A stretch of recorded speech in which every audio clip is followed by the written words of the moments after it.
काल प्रसारमाध्यमांमध्ये राष्ट्रवादी काँग्रेस पक्षाला लक्षद्वीप इथे होणाऱ्या लोकसभेच्या निवडणुकीमध्ये घड्याळ हे चिन्ह मिळणार नाही अशा प्रकारच्या बातम्या प्रसारित झाल्या।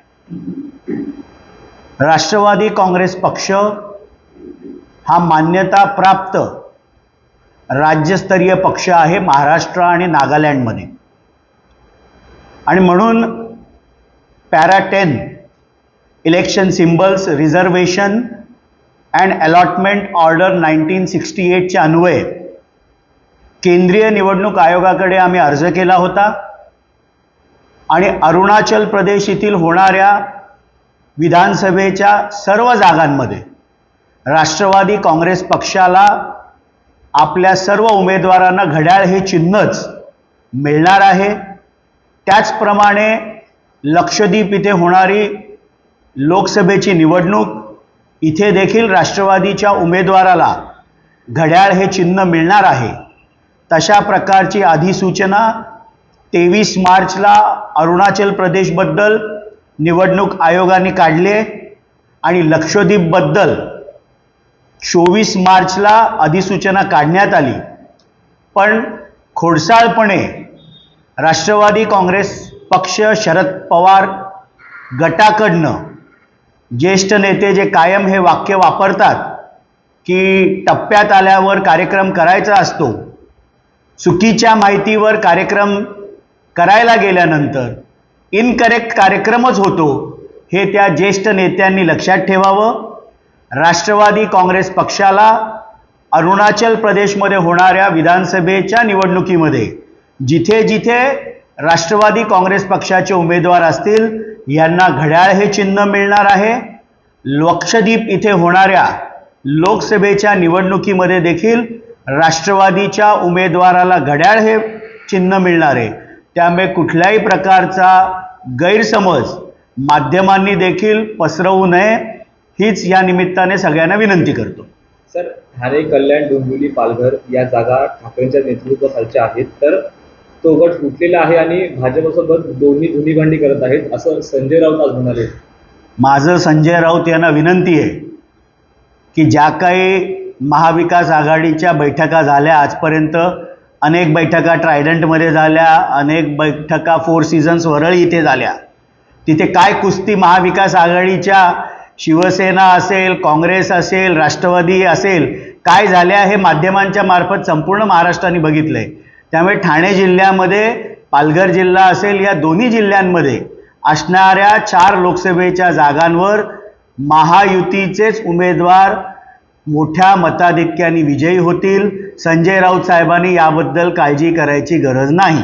परंतु सर, ठाणे आणि कल्याण या दोन्ही जागा आम्ही जिंकत आहोत, ठाणे जिल्ह्यातील प्रत्येक जागा शिवसेना जिंकल्याशिवाय राहणार नाही असं संजय राऊत म्हणतात।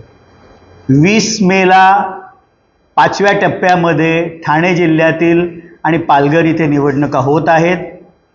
4 जूनला मतदान मोजणी आहे। 4 जूनला महायुतीचे ठाणे जिल्ह्यातील ठाणा असेल, कल्याण असेल, भिवंडी असेल आणि पालघर जिल्ह्यातील पालघर ही लोकसभेची जागा असेल, या 4ही जागांवर महायुतीचा उमेदवार जिंकलेला असेल आणि गुलाल आम्हीच उधळू हा विश्वास मी संजय राऊतांना देतो। सर, कालपासून जे आहे ठाकरे गटाची लोकसभेची यादी जाहीर झालेली आहे आणि ठाणे लोकसभेवरती राजन विचारे यांचं नाव सुद्धा जाहीर झालेलं आहे, तर त्यांच्या प्रचाराला काल सुरुवात झालेली आहे, परंतु महायुतीमधून अजूनही ठाणे लोकसभेचा उमेदवार जो आहे जाहीर झालेला, नेमकी जागा जी आहे ती कुणाला मिळणार आहे? शिंदे गट असेल, भाजप असेल किंवा राष्ट्रवादी, नेमका उमेदवार कोणाचा असेल?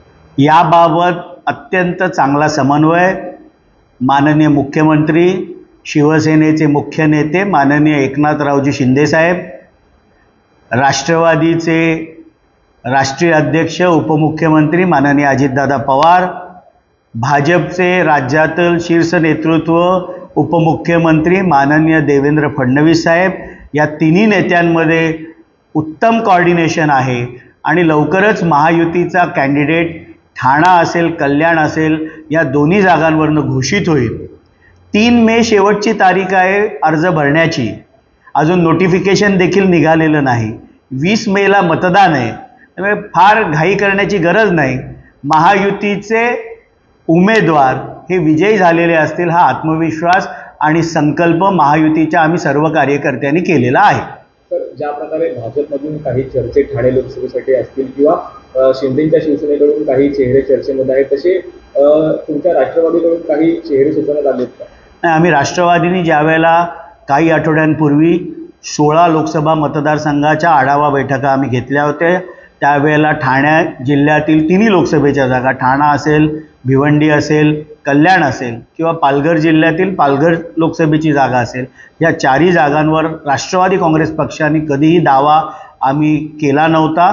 त्यामुळे शिवसेना आणि भाजप या दोन्हींमध्ये अंतिम निर्णय होऊन भिवंडीची जागा तर भारतीय जनता पार्टीने केंद्रीय राज्यमंत्री कपिल पाटील साहेब यांची उमेदवारी जाहीर केलेली आहे. उरलेल्या 2 जागा ठाणे जिल्ह्यातल्या आणि पालघरची जागा याबाबत पण शिवसेना आणि भाजप यांच्यामध्ये उत्तम ताळमेळ आहे आणि दोन्ही पक्ष लवकरच या तिन्ही जागांवरचे उमेदवार घोषित करतील. एबीपी माझा, उघडा डोळे बघा नीट.